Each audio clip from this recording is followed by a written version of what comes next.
katoys, tara samahan nyo kami. May kukunin tayong mga stuffed toy na ipamimigay po natin ulit. At abangan nyo po saan po kami barangay mamimigay. So tara, let's go mga katoys.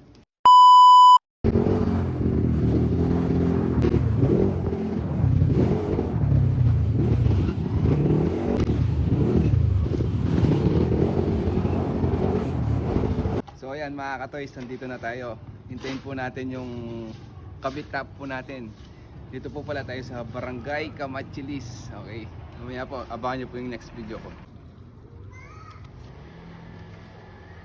Ayan mga katoys, nakuha na po natin yung dinil po natin kay ma'am para ipamigay po natin ulit sa bata. And of course, hindi mawawala po yung decals natin sa kanya. Ayan po. Yes ma'am. So ayan mga katoys, abangan nyo po saan natin po ulit pumimigay po itong mga stuffed toys. Okay.